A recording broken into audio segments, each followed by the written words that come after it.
ابھی آپ تمام نے دعوت اسلامی ہند کے تمام امراض و مقاصد کو سنا اور الحمدللہ ایک بہت بڑا کام حیدرآباد میں اور وطن عزیز کے مختلف ریاست میں شہروں میں انجام دیا جا رہا ہے۔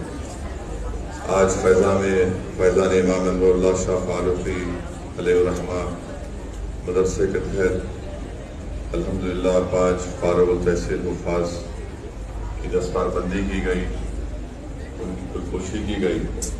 میں ان کو مبارکباد دیتا ہوں۔ میں صرف 2-3 منٹ میں اپنی بات کو مکمل کر کے یہاں سے چلے جاؤں گا۔ میں سب سے پہلے تو مبارکباد دیتا ہوں، اور آج آپ کے اس مرکز کو آنے کا موقع ملا الحمدللہ۔ بڑا ہی بہترین مسجد اور یہ مرکز آپ نے تعمیر کیا۔ اللہ سبحانہ و تعالیٰ اس میں اور برکت دے۔ اللہ سبحانہ و تعالیٰ آپ کے نیک اغراض و مقاصد میں کامیابی دے۔ مجھے یہاں پر حضرت علی کرم اللہ وجہ کا وہ مشہور قول یاد آ رہا ہے کہ جس میں شیر خدا نے فرمایا کہ مال کے وارث، مال کی وراثت فرعون کی ہے اور علم کے وارث انبیاء کی ہے۔ تو علم، دولت کے خرچ کرنے سے دولت ختم ہو جاتی ہے اور علم کے بانٹنے سے علم بڑھتا ہے۔ میرے عزیز دوستوں اور بزرگوں، دین اسلام کے مدرسے اسلام کے قلعے کی طرح ہیں۔ یہ مدرسے رسول اللہ صلی اللہ علیہ وسلم کے فیضان کی ایک نشانی ہے۔ ان مدرسوں سے رسول اللہ صلی اللہ علیہ وسلم کے غلاموں کو پیدا کیا جاتا ہے۔ یہ مدرسے ہمارے لیے ایک چراغ ہیں، اور اگر کوئی ہمارے قلعے میں درار ڈالنے کی کوشش کرے گا تو ہم خاموش تماشائی بنے بیٹھے نہیں رہیں گے۔ اور علم دین اسلام کے لیے بہت ضروری ہے، اور بغیر علم کے ایک مسلمان اللہ کو بھی نہیں پہچان سکتا ہے۔ اس لیے بہت ضروری ہے کہ اس طرح کے مدرسوں کی مدد کی جائے اور ان کو اور مضبوط کیا جائے۔ ہمارے وطن عزیز میں مختلف مقامات پر مدرسوں کو ٹارگٹ بنایا جا رہا ہے۔ میں صرف اتنا ہی کہوں گا، مجھے یہاں پر محمود غزنوی کا وہ قصہ یاد آتا ہے کہ محمود غزنوی کے دل میں 3 شک پیدا ہو گئے۔ ایک شک یہ پیدا ہوا کہ کیا میں واقعی میں اپنے باپ سبکت الدین کا بیٹا ہوں۔ دوسرا، محمود غزنوی کے دل میں دوسرا شک یہ پیدا ہوا کہ کیا واقعی میں علماء انبیاء کے وارث ہیں۔ تیسرا، اس کے دل میں شک پیدا ہوا کہ کیا واقعی میں قیامت ہوگی۔ تو لکھنے والے نے لکھا کہ محمود غزنوی ایک دن رات میں کسی ایک مقام سے گزر رہا تھا۔ ایک غیر مسلم کی دکان تھی، اس میں ایک چراغ جل رہا تھا، اور اس چراغ کے روشن دان سے جو روشنی آتی تھی ایک آگ کی طرح ایک روشنی آتی تھی۔ تو محمود غزنوی نے دیکھا کہ ایک معصوم بچہ بیٹھ کر اپنا سبق پڑھ رہا ہے، اور جب اس کو سبق یاد نہیں آتا تو وہ چراغ کی روشنی کو حاصل کرنے کے لیے چراغ دان کے قریب آتا اور اس کو دیکھتا اور پھر یاد کرتا۔ تو محمود غزنوی نے اس بچے سے پوچھا کہ تم کون ہو؟ اس بچے نے اپنا تعارف کرایا کہ میں فلاں مدرسے میں پڑھتا ہوں اور اپنا سبق یاد کرنے کے لیے یہاں پر اس مقام پر بیٹھتا ہوں۔ تو محمود غزنوی نے اس سے پوچھا کہ کیا تمہارے پاس چراغ نہیں ہے؟ تو بچے نے کہا کہ نہیں، دن میں مدرسے میں پڑھتا ہوں اور رات میں میرے گھر میں چراغ کے لیے، تیل کے لیے پیسے نہیں ہیں۔ جب مجھے معلوم ہوا کہ اس دکان سے ایک روشنی ہے، چراغ جلتا ہے، تو میں یہاں پر آتا ہوں۔ تو محمود غزنوی نے کہا کہ بڑا متاثر ہوا اس بچے کے اخلاص سے، اس کی نیک نیتی سے۔ تو محمود غزنوی نے کہا کہ میں آج سے فلاں شخص کو یہاں پر رکھتا ہوں، وہ تم کو لینٹین دے گا، لینٹین کا انتظام کرائے گا اور تیل بھی اس میں مہیا کرا دے گا۔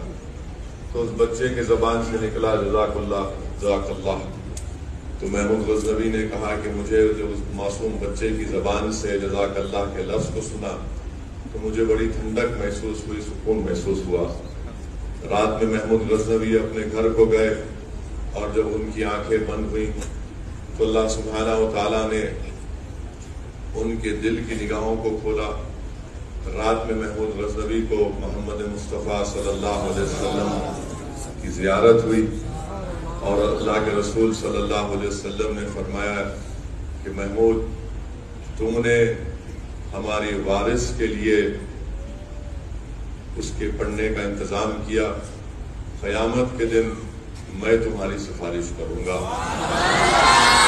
اور بلکہ وہ لکھنے والے نے لکھا کہ اللہ کے رسول صلی اللہ علیہ وسلم نے فرمایا ان کے والد کا نام لے کر کہا ہے سعودین کے بیٹے۔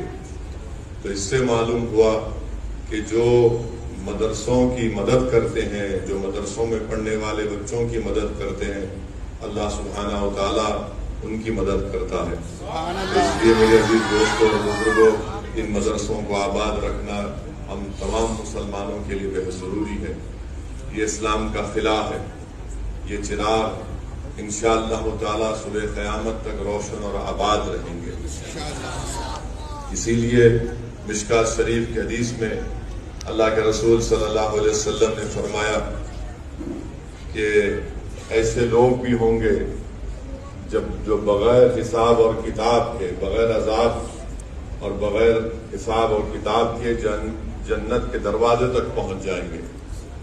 تو رسول اللہ صلی اللہ علیہ وسلم نے فرمایا کہ ایک وہ ہوں گے جو اللہ کی راہ میں شہید ہو جاتے ہیں، دوسرے وہ جو حج کرتے ہیں، حج کے دوران گالی گلوچ نہیں کرتے، فتنہ و فساد نہیں کرتے، تیسرے وہ رہیں گے جو عالم رہیں گے اور بعمل عالم دین ہوگا، چوتھا وہ شخص ہوگا جو سخی ہوگا، جو حلال کی کمائی سے انسانیت کی مدد کرے گا، حق کی مدد کرے گا بغیر کسی شہرت یا کسی کو بتائے۔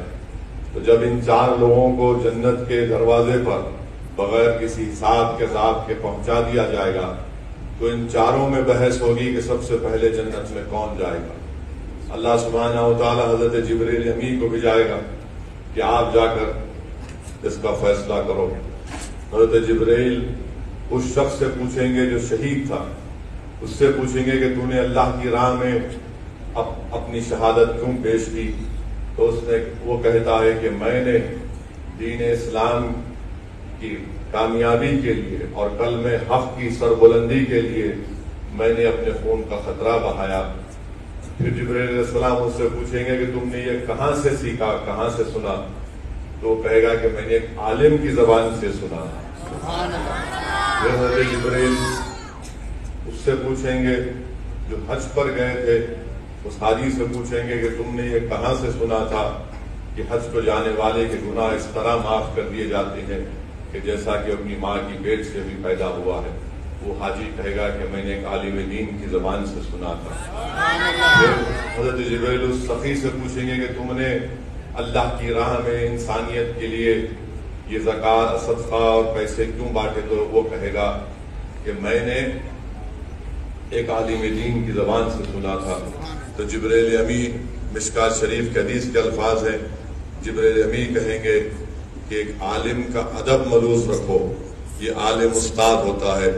تو عالم پکار کر کہے گا کہ نہیں نہیں، میں یہ علم اس لیے حاصل کیا تھا کیونکہ اس سخی نے اپنی سخاوت کے ذریعے اس میرے مدرسے کو، مجھے عالم بننے میں مدد کی۔ تو اللہ فرمائے گا کہ پہلے جنت میں جو جائے گا وہ سخی ہوگا جس نے مدرسوں کو، علماؤں کی مدد کی تھی۔ تو میرے عزیز دوستوں اور بزرگوں، علماء کرام کی زبانوں سے میں نے سنا ہے کہ اللہ سبحانہ و تعالیٰ نے رسول اللہ صلی اللہ علیہ وسلم کو دنیا سے اگر کسی چیز کو مانگنے کو کہا ہے وہ علم کی زیادتی کو، تو اس لیے ہم قرآن کی آیات پڑھتے ہیں کہ جس میں اللہ سبحانہ و تعالیٰ فرماتا ہے کہ اے میرے حبیب، آپ مجھ سے علم کی زیادتی طلب کیجئے۔ تو میرے عزیز دوستوں اور بزرگوں، قابل مبارکباد ہیں وہ لوگ، وہ بچے، وہ ماں باپ اور وہ مدرسے کے تمام ذمہ داران جو ان مدرسوں میں تعلیم حاصل کرنے والے ان ننھے اور منھے بچوں کو حافظ بنا رہے ہیں، عالم دین بنا رہے ہیں، تاکہ وہ لوگ انسانیت کو سمجھا سکیں، جہالت سے ان کو نکال سکیں، فتنہ اور فساد برپا کرنے والوں سے لوگوں کو بچا سکیں۔ تو مبارکباد دیتا ہوں دعوت اسلامی کے تمام ذمہ داروں کو۔ میں معذرت چاہتا ہوں، مجھے ایک اور میٹنگ میں جانا ہے، مگر الحمدللہ یہاں پر آ کر، یہاں پر دیکھ کر آپ کی تمام تفصیلی جو کارنامے ہیں، جو آپ کی محنتیں ہیں، جس کا ایک خلاصہ یہاں پر آپ نے پیش کیا، میں صرف اللہ سے دعا کر سکتا ہوں کہ اللہ سبحانہ و تعالیٰ آپ کے اس مقصد میں آپ کو کامیابی دے۔ وآخر دعوانا الحمدللہ رب العالمین۔